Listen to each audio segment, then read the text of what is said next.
Assalamu alaikum dear students and welcome back. Hope you all are doing well. Today we are going to start our lecture number 4 for class 5 and the topic is cerebellum and medulla. So dear students, in the previous lecture, if you remember, we studied about the function and the structure of cerebrum. We learnt about this part of the brain. Today's our lecture will be based on these two parts. This part is called the cerebellum and this part, the lower part, it is called the medulla. So we are going to study about its function of these two parts. First of all, we are going to learn that where this part of the brain, the cerebellum, is located.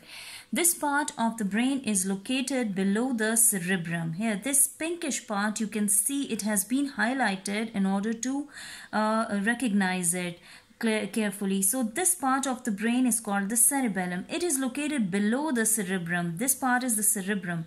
It is located below the cerebrum and above the medulla.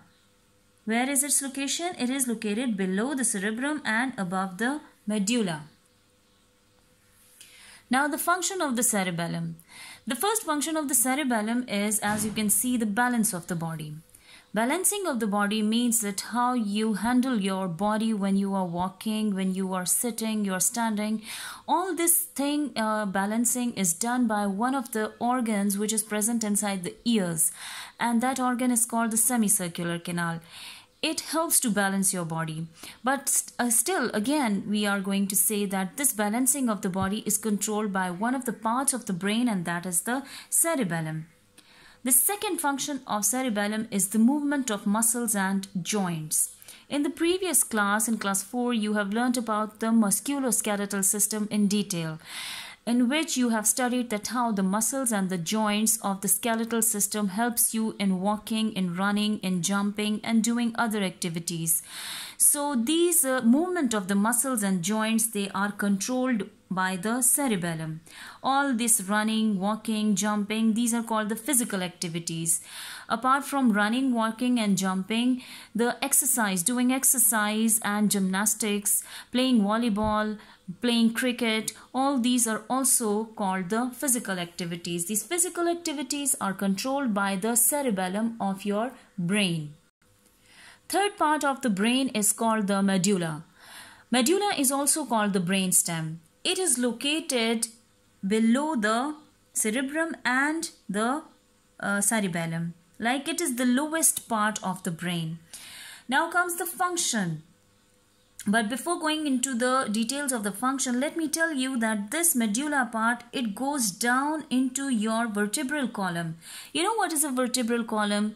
Vertebral column is your backbone. It is the scientific name of your backbone.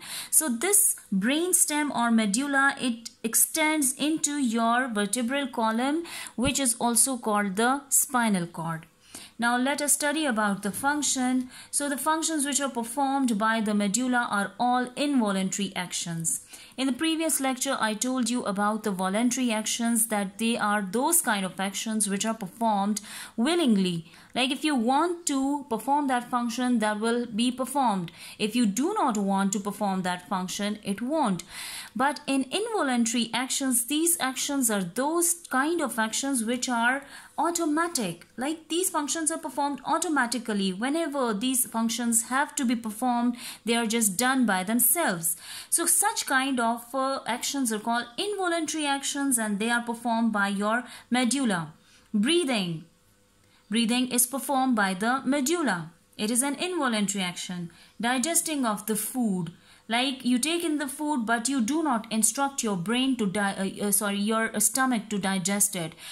These digestion of the food is done by your stomach and your intestine and the rest of the organs of the digestive system. Beating of the heart. The heart keeps on beating all the time, and you need not to instruct your heart to beat it at a particular time.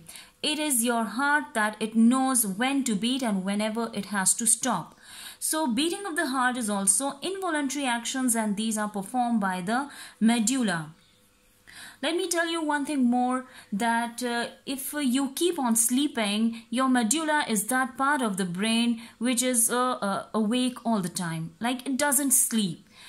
Why is it so? It is because that most of the involuntary actions such as the breathing, the digesting and the beating of the heart, they keep on working even when you are asleep.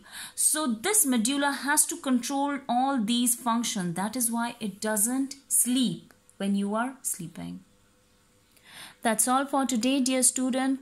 Hope you understood these two parts, remaining two parts of the brain. In the next upcoming lecture, we are going to study the two topics, which is about the nerves and the reflex section. Till then, take care.